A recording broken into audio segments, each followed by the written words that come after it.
Daddy, why does Mom's friend sleep in your bed now? And why did she say he's our real daddy? The words hang in the air like shattered glass.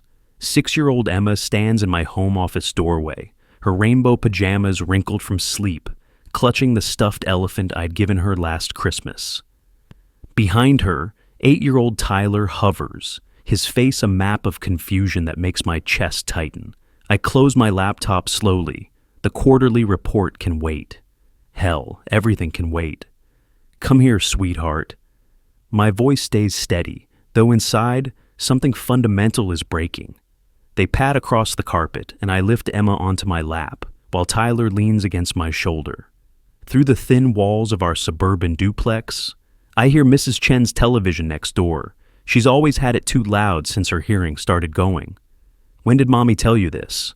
I keep my tone curious, not alarmed. Emma plays with her elephant's ears. Yesterday, after Brandon made us breakfast. Brandon, even his name tastes bitter. He makes eggs wrong? Tyler adds quietly. Not like you do. On my desk, our wedding photo lies face down. I'd turned it over 3 weeks ago when I first found out. Couldn't bear to look at Sarah's smile knowing what I knew.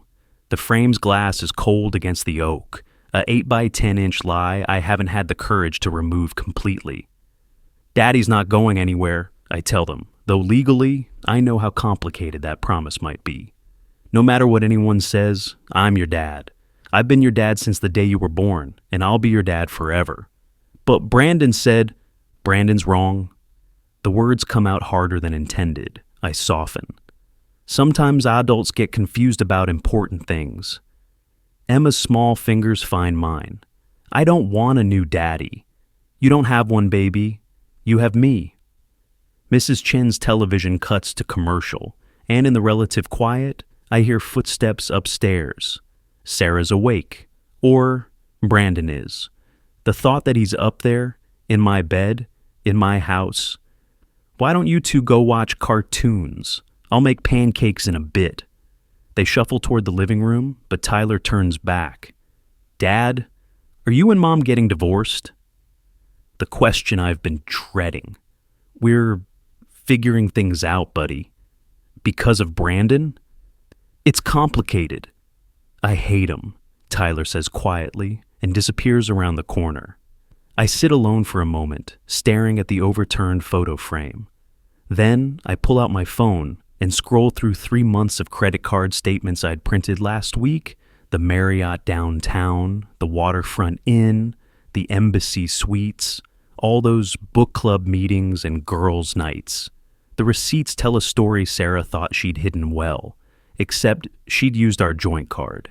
A single time. $2,040 worth of hotel charges over 3 months. I'd done the math obsessively, the way you tongue a sore tooth. Footsteps on the stairs now. Sarah appears in the doorway wearing the robe her mother gave her last Christmas. Her dark hair is pulled back, and she looks tired, beautiful and tired and like a stranger. We need to talk, she says. Do we? Or are you just going to tell me more lies? The kids need stability, David. Stability? I stand, keeping my voice low, but letting the edge show. You brought your affair into our home. You're confusing our children. How is that stability? Brandon's good with them. Brandon's been fucking their mother. That doesn't make him father material. She flinches. Don't be crude. When did it start, Sarah? Really start? Does it matter? I pull up the statements on my phone. March 15th, Marriott downtown. March 22nd, same place. March 29th, oh, that's creative, the waterfront inn. You went through our statements? My statements? My card. Remember? The one I let you use because yours was maxed out from your retail therapy? This is why we're not working, David. You keep score. You always have to be right.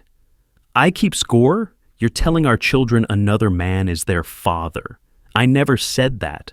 They misunderstood. How exactly does a 6-year-old misunderstand that?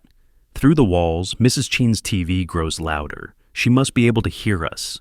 The whole damn neighborhood probably can. Sarah's phone buzzes. She glances at it, and I see her expression soften. Brandon, no doubt. He's moving some things into the garage, she says casually, like she's mentioning the weather. Just temporarily, while we sort everything out. Absolutely not. This is my house too, David. A house where our children live. You don't get to move your boyfriend in while we're still married. He's not... She stops, reconsiders. The kids need to get used to him.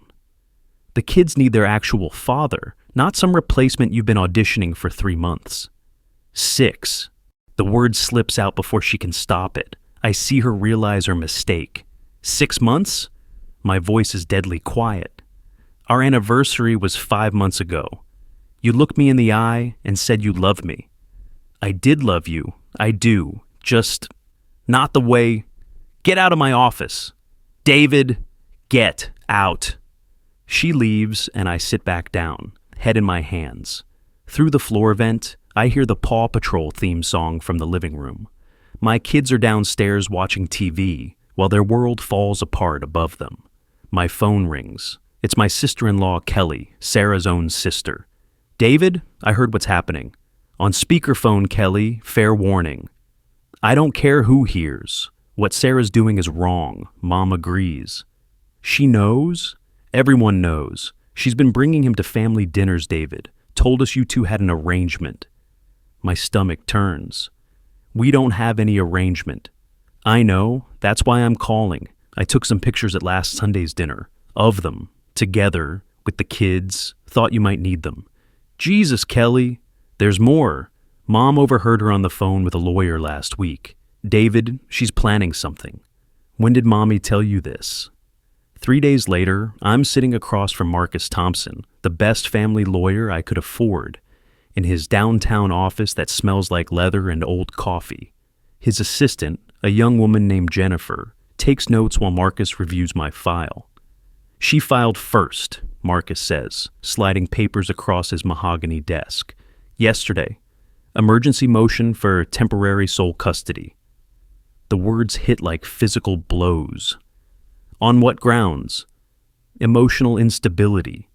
Says you've been erratic, angry, making the children uncomfortable. That's insane. I've been nothing but calm. I believe you. But she's establishing a narrative. This Brandon, he's listed as a character witness. He's been in their lives for 3 weeks. According to her filing, 6 months. I pull out my phone, show him the recording app. I've been documenting everything, every conversation. Marcus leans forward. Good. Keep doing that. What else do you have? Credit card statements showing the affair. Kelly, her sister, has photos. My mother will testify about the kids' relationship with me. It's a start. But David, I need to be straight with you. Mothers usually get preference in custody battles, especially when they file first. Even when they're having affairs, even when they're confusing the kids, even then, unless we can prove it's harmful to the children. Jennifer speaks up. The children's testimony could be important. How old are they? 8 and 6. The 8-year-old might be heard. Has he expressed preferences? He told me he hates Brandon. That's something. Marcus makes a note. We'll request a guardian ad litem, independent advocate for the kids. In the meantime, document everything. Every interaction, every time Brandon's at the house, every confusing thing said to the children. He's moving things into my garage. Marcus's pen stops. Currently, while you're still residing there? That's what she said.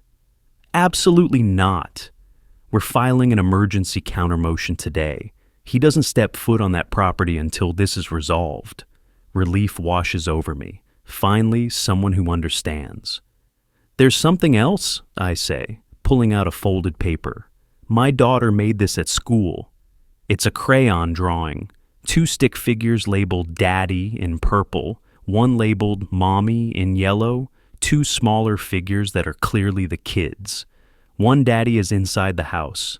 The other stands outside, separated by a thick black line. Jennifer gasps softly. She's processing the confusion. Her teacher called me, concerned. Said Emma's been telling kids she has 2 daddies now, but doesn't want 2. Marcus photographs the drawing. This is exactly what we need. Clear evidence of emotional impact. Jennifer, start drafting. Emergency motion to prevent non-family members from residing in the marital home during proceedings. She's already filed first. As I leave Marcus's office, my phone buzzes. Sarah's text. Brandon's making dinner tonight. The kids requested his spaghetti. Don't make this harder than it needs to be. The kids requested it? Tyler won't even eat spaghetti. He hasn't since he was 4 and threw up after a stomach bug. Sarah knows this, or she used to know this, back when she paid attention to her actual family instead of whatever fantasy she's building with Brandon. I text back, Tyler doesn't eat spaghetti. 3 dots appear, then disappear. Then, he does now. The words sit there on my screen, small and final, like everything I knew about my family is being rewritten, one detail at a time. We don't leave. That's what I'd always told myself. My father left when I was 10, and I swore I'd never do that to my kids. We don't leave, but what happens when staying means watching someone else take your place? 3 weeks pass in a blur of legal filings and sleepless nights. This morning, I wake to the sound of boxes being moved in the garage below my bedroom. Heavy footsteps, Brandon's footsteps, in my house. I find him down there, arranging camping equipment I'd bought for a father-son trip that never happened. He's wearing jeans and a Penn State sweatshirt, looking comfortable in my space, like he's always belonged here. Morning, David, he says casually, not even looking up. He's younger than I expected, maybe 32, 33, tall, athletic build, the kind of guy who probably played lacrosse in college and still talks about it at parties. You need to leave. Sarah said it was okay, just storing some things temporarily. I don't care what Sarah said. This is still my house.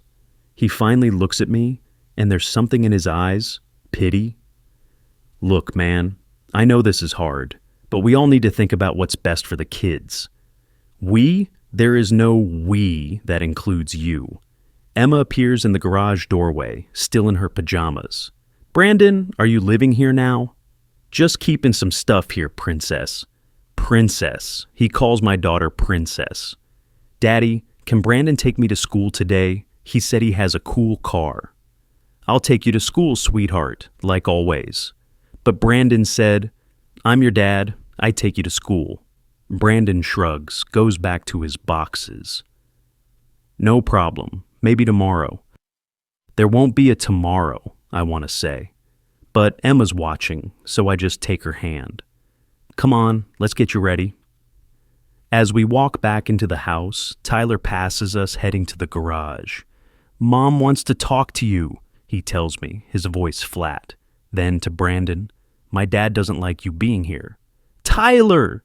Sarah's voice from the kitchen, sharp. It's true, Tyler says, and keeps walking. In the kitchen, Sarah's making coffee with the expensive machine I bought her for Mother's Day last year. She's dressed for work. She's been putting in more hours lately at the real estate office. New clothes, too. Designer labels we couldn't afford before. You can't undermine Brandon in front of the children, she says without turning around. Undermine him? He's a stranger in their home. He's not a stranger. He's going to be part of their lives. For how long, Sarah? How long before you get bored with him too? She turns, and there's something different about her face, a glow I haven't seen in years. I'm pregnant. The words hang there like a stopped clock. What? 10 weeks. I wanted to tell you properly, but it's his, not a question. We haven't been together in 4 months. She nods. And you're keeping it.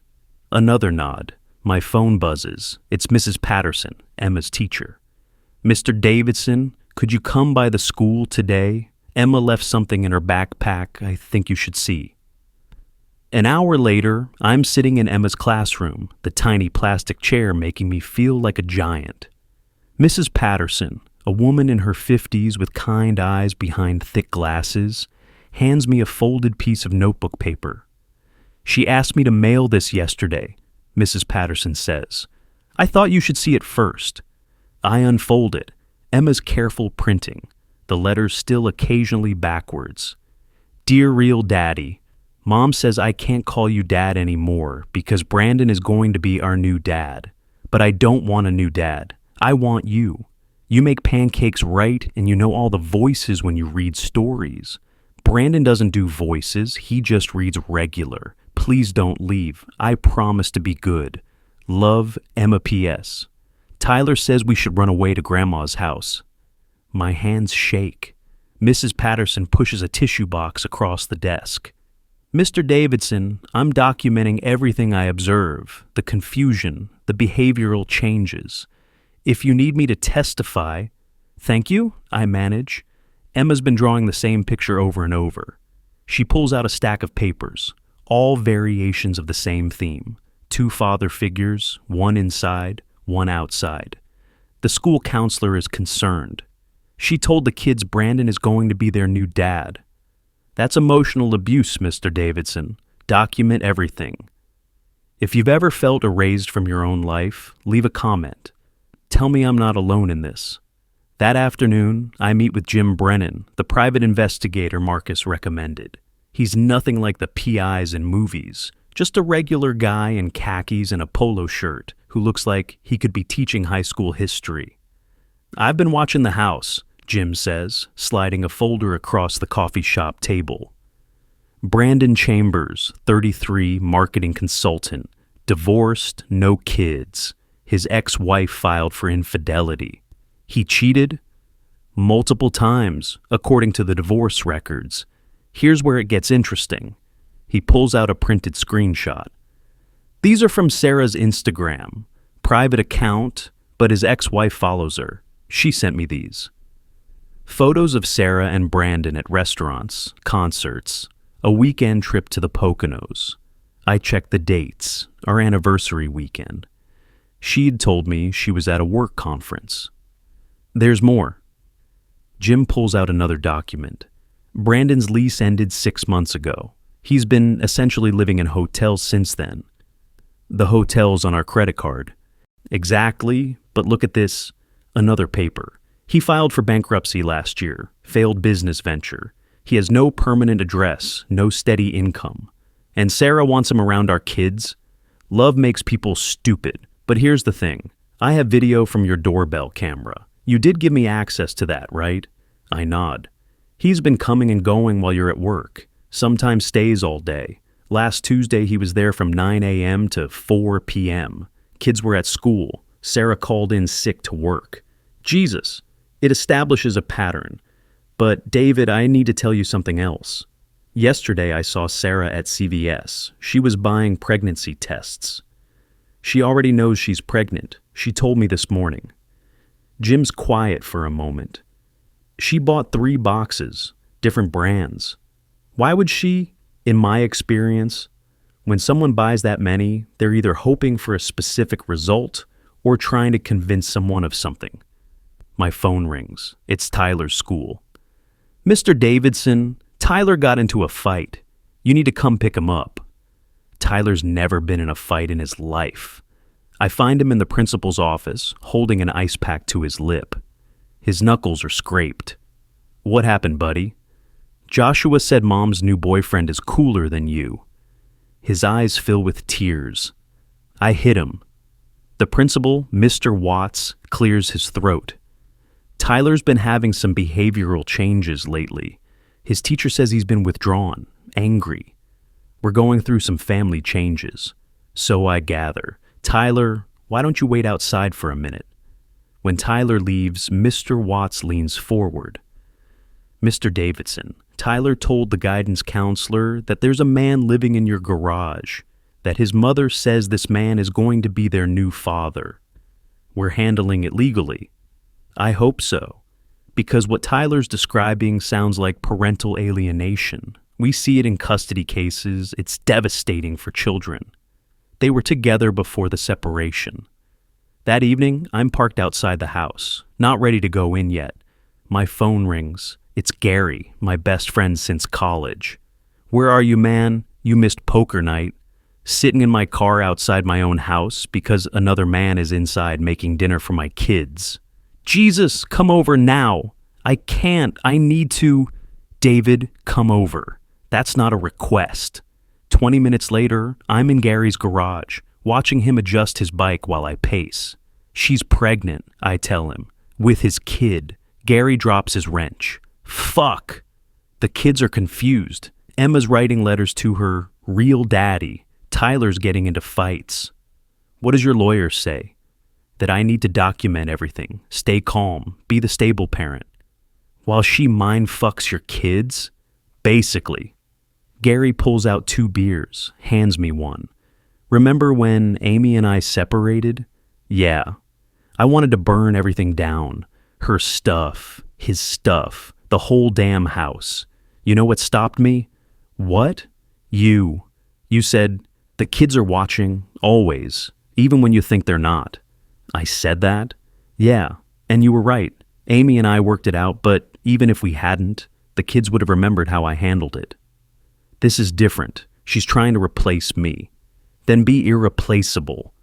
I pull out last year's Father's Day card from my wallet. Tyler had made it at school, used too much glue, gotten glitter everywhere. World's best dad in wonky letters. Inside, Dad, you are the best because you stay. You stay. I won't let them forget who I am, I say. That's the David I know. Document everything. Be smarter than her. Love those kids so hard she can't break it. When I get home, Brandon's car is still in the driveway. Through the kitchen window, I can see them all at the dinner table. My table. He's sitting in my chair. I text Marcus. Need to file that emergency motion now? His response is immediate. Already done. Hearing Thursday. Stay strong. Inside, Tyler sees me through the window. He doesn't smile, but he mouths, "Help." Wednesday morning, Sarah's mother, Linda, calls me. "David, can you meet me for coffee?" without Sarah knowing. We meet at a Starbucks downtown. Linda looks older, tired. She's always been good to me, treated me like a son. "This is hard for me," she starts. "But what Sarah's doing is wrong." "Linda, let me finish. I overheard her on the phone with Brandon yesterday. David, she's not pregnant." The coffee cup freezes halfway to my lips. "What?" "She bought the test to fake results. She's trying to solidify Brandon's position in the house, make you think it's permanent. But she told me she's desperate. She knows she made a mistake with the affair, but she's too proud to admit it, so she's doubling down. Why would Brandon go along with it? He needs a place to live. He's broke, David. Sarah's been paying for everything. With my money." "Yes." Linda pulls out an envelope. "These are text messages between them. My younger daughter, Beth, she's good with computers. She helped me screenshot them from Sarah's iPad when she left it at my house." I open the envelope. The messages are damning. Brandon, "How long do we keep this up?" Sarah, "Until the divorce is final and I get the house." Brandon, "What about the kids?" Sarah, "They'll adjust. Kids always do." Brandon, "And the pregnancy thing?" Sarah, "Buys us time, makes him back off." Brandon, "You're scary sometimes." Sarah, "I learned from my mother." I look up at Linda. She's crying. "I didn't teach her this," she says. "Her father, maybe. He was always about winning at any cost, but not this. She's pregnant, and it's not yours." Thursday's emergency hearing arrives. The courtroom is smaller than I expected, more like a conference room. Sarah's there with her lawyer, a sharp-looking woman in a navy suit. Brandon's not there, not allowed in yet. Judge Martinez, a woman in her 60s with silver hair and sharp eyes, reviews the files. "Mrs. Davidson, you're requesting sole temporary custody and permission for your friend to maintain residence in the family home?" "Yes, Your Honor, for stability." "Mr. Davidson, you object?" Marcus stands. "Strenuously, Your Honor. We have evidence of parental alienation, emotional confusion in the children, and proof that Mr. Chambers has been presenting himself as a replacement father figure." Evidence? Marcus presents Emma's drawings, the letter, Mrs. Patterson's statement. The principal's report about Tyler. Sarah's lawyer objects. Children's drawings aren't conclusive, but patterns are. Judge Martinez interrupts. Mrs. Davidson, are you currently pregnant? Sarah hesitates. Yes. And the father? Brandon Chambers. Judge Martinez makes a note. Mr. Davidson, are you willing to submit to a paternity test for your existing children? Absolutely. Mrs. Davidson, Sarah's lawyer whispers urgently in her ear. We see no need. I do, the judge says. If Mr. Chambers is being presented as a father figure, we need to establish the biological relationships clearly. Paternity tests for both children ordered. Sarah goes pale. Furthermore, Judge Martinez continues, until this matter is resolved, Mr. Chambers is not to reside at the family home or be present during the children's routines. Mr. Davidson, you'll remain in the home with the children. Mrs. Davidson, you may stay as well, but Mr. Chambers needs to find alternative accommodation. Your Honor, Sarah's lawyer starts. My ruling is temporary, pending full hearing in 6 weeks. Both parties will undergo custody evaluation. Guardian ad litem will be appointed for the children. She looks directly at Sarah. And Mrs. Davidson, if I find any evidence that you've coached the children or continued alienation efforts, it will significantly impact final custody determinations. As we leave the courthouse, Sarah corners me by the elevators. You turned my mother against me. She called me Sarah. This is all your fault. If you just... What? Let you move your broke boyfriend into our house? Let you confuse our kids? Pretend you're pregnant? She freezes. What? I know, Sarah. About the fake pregnancy, the text with Brandon, all of it. The elevator opens. People step out between us. When they're gone, Sarah's mask has slipped completely. I am pregnant, she says quietly, just not with Brandon's baby. The elevator doors start to close. I catch them. Whose? She steps into the elevator. Does it matter? It's not yours. The doors close on her words, and I'm left standing in the courthouse hallway, realizing that the woman I married, the mother of my children, has become someone I don't recognize at all. But I know who I am. I'm David Davidson. I'm Tyler and Emma's father, and we don't leave. Not when it matters. Not when the fighting gets ugly. Not when someone tries to erase us. We stay, and we fight for truth. The DNA test results arrive on a Tuesday morning, 6 weeks after that first emergency hearing. I'm making breakfast, pancakes the way the kids like them, with chocolate chips forming smiley faces, when the doorbell rings.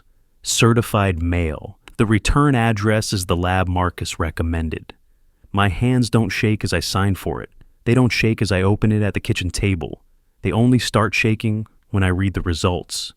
Probability of paternity. 99.9%, Tyler James Davidson. Probability of paternity, 99.9%, Emma Grace Davidson. Both of them, both mine. I don't realize I'm crying until Tyler walks in, dressed for school. Dad, you okay? Yeah, buddy, just...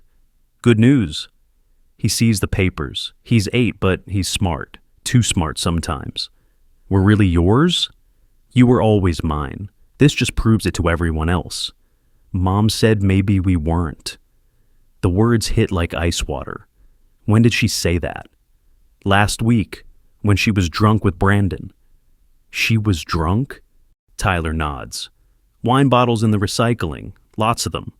Emma bounces in, her backpack already on. Is it pancake day? Every day can be pancake day, I tell her, folding the results carefully. These papers, they're everything. Sarah appears in the doorway, looking rough.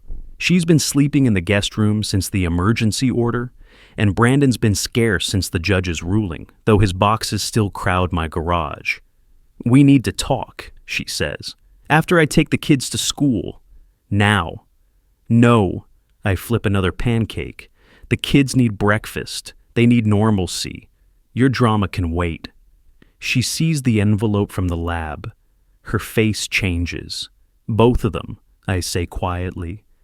In case you actually started believing your own lies. At school drop-off, Mrs. Patterson flags me down. Mr. Davidson, the guardian ad litem wants to meet with Emma today. Is that approved? Yes, whatever helps. Emma's been doing better since the emergency order, less confused. The two daddy drawings have stopped. Good. She did make something new yesterday. Mrs. Patterson hands me a painted canvas, still slightly damp. It's our house, 4 figures clearly visible. Me, Tyler, Emma, and a small dog. We don't have a dog, I say. Emma says you're getting one, after the sad stuff is over. No Sarah in the picture, not even outside the house. Mr. Davidson, Mrs. Patterson adds quietly. I've been teaching for 23 years. Children know truth from lies, even when adults try to confuse them. Emma knows who her father is. Back home, Sarah's sitting with Brandon in the living room. He wasn't supposed to be here. Get out, I say simply. We need to discuss arrangements, Brandon says, like he has any say in anything. The only arrangement is you leaving, now. David, be reasonable, Sarah starts. I pull out my phone, dial Marcus on speaker. Brandon's in the house, violating the emergency order. Marcus's voice fills the room. Brandon, if you're listening, you have 2 minutes to leave before I call the judge's office. Sarah, you're jeopardizing your entire case. Brandon stands quickly. This is ridiculous. 1 minute 45 seconds, Marcus says. Brandon grabs his keys and leaves.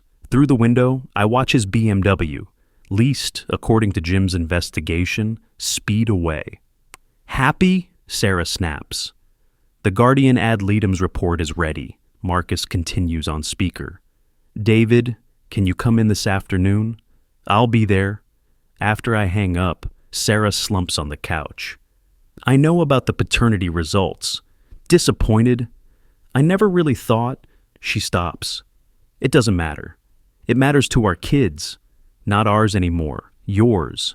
She stands. I'm moving out. The custody hearing is tomorrow. I know. I'm not going. What? She pulls out an envelope, hands it to me. It's a signed custody agreement. She's giving me full physical custody. She wants alternating weekends, 2 weeks in summer. Sarah, what? I'm not pregnant. Never was. Brandon's gone, left this morning after getting a job offer in Seattle. Convenient timing, right? She laughs bitterly. Turns out he was also seeing someone else. His ex-wife called me, warned me. I didn't listen. Sarah, I destroyed our family for a man who was using me for a place to stay. How's that for karma? What about the kids? They're better off with you. They always were. I'm not good at this, David. The daily stuff, the patience, the pancakes with faces. She's crying now. I love them, but I don't know how to be what they need. You're their mother, and I'll still be, just differently. What matters more, biology or presence? That's the question, isn't it? Sarah's their biological mother, but she's choosing absence.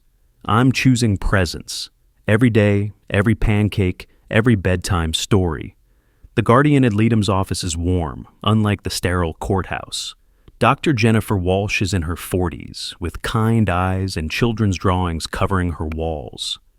The children were very clear, she says, sliding her report across the desk. Both express strong preference to remain with you. Emma specifically said, Daddy stays, Mommy goes to work. She works from home half the time. I think Emma meant something else by work. Children often use simple words for complex emotions. What about Tyler? Tyler's protective of Emma and of you. He told me about the wine bottles, about Brandon trying to take your place. He's angry at his mother, but also grieving the family he thought he had. What do you recommend? Primary physical custody to you. Sarah should have supervised visitation initially, then graduating to alternating weekends if she demonstrates stability. The children need consistency right now, and you're providing it. She's already agreed to give me custody. Dr. Walsh looks surprised.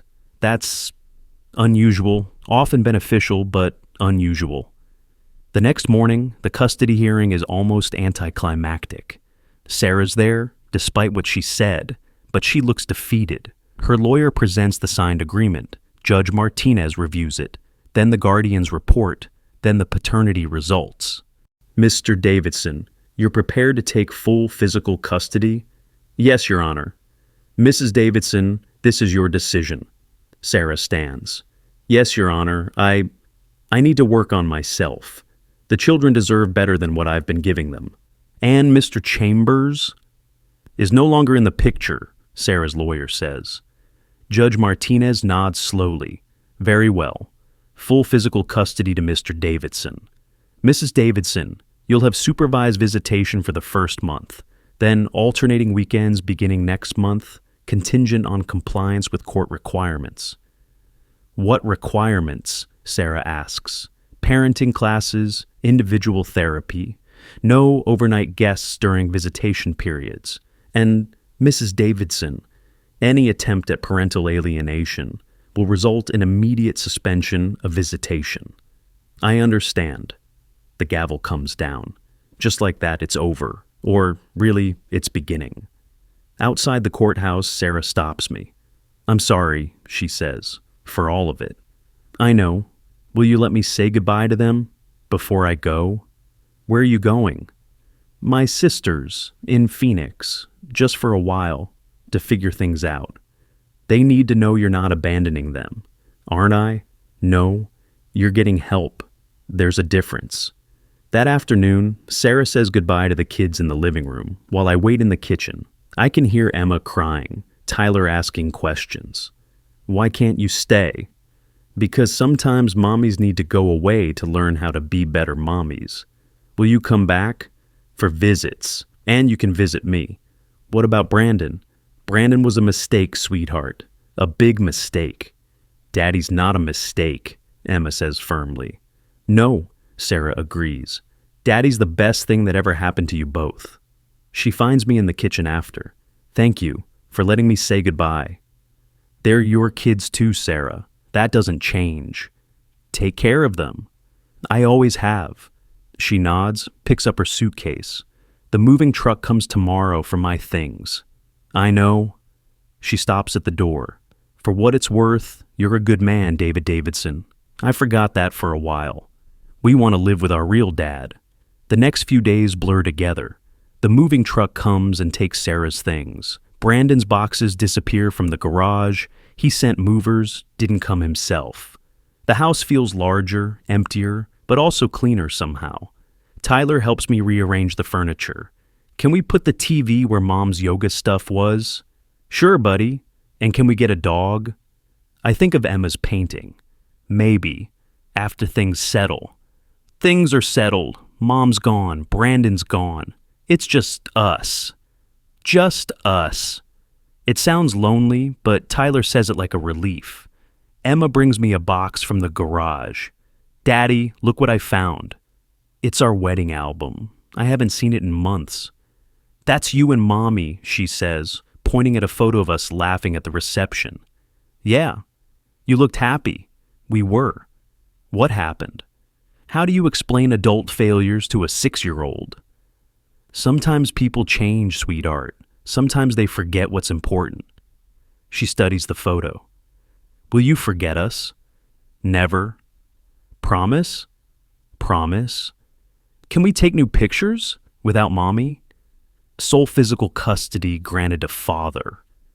A week later, we're at JCPenney Portrait Studio.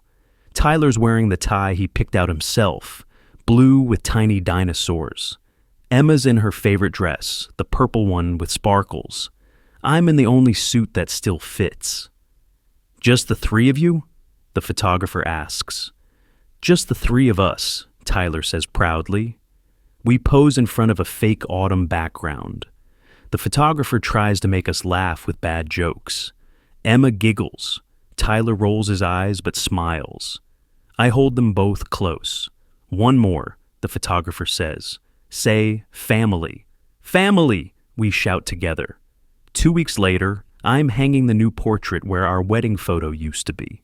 The kids are at school. The house is quiet, peaceful.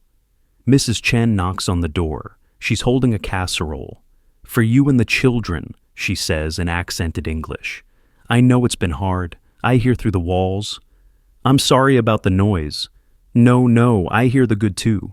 The pancakes, the stories, the laughter. You're a good father. Thank you. My husband left when my children were small. I know how it feels, but you stayed. She never said goodbye to them.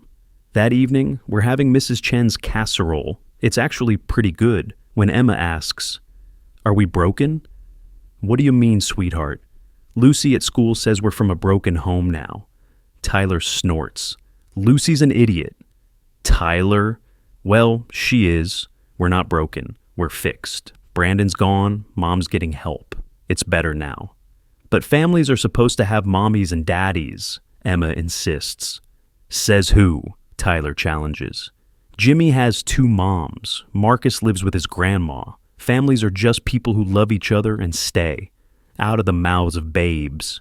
Tyler's right, I tell them. Families come in all shapes. Ours is just shaped differently now. Like a triangle instead of a square, Emma says, always thinking in pictures. Exactly. My phone buzzes. It's a text from Sarah. A photo of a sunset in Phoenix. Tell them I love them, I show the kids. Pretty, Emma says. She loves you both, I tell them. We know, Tyler says, going back to his dinner. She just loves herself more. Tyler, it's okay, Dad. Some people aren't meant to stay, but you are. You're our stay parent. Stay parent. I like that. 3 months later, spring is arriving. We did get a dog, a rescue mutt Emma named Pancake, because of course she did. Tyler's grades are back up. Emma stopped drawing 2 daddies and now draws our triangle family plus Pancake. Sarah visits 1 weekend a month. It's awkward but civil. She takes them to the park, the movies, lunch, returns them by 5. She doesn't mention Brandon. We don't ask. Kelly, Sarah's sister, has become part of our routine. She picks the kids up from school when I have late meetings. She says Sarah's doing better. Therapy, she says, is helping. She knows what she lost, Kelly tells me one evening, while the kids play in the yard with Pancake. Good. She might want to try again. Not with you, she knows that's over, but with them, being a real mother. If she can do that, really do that. I won't stop her. You're a better person than most would be.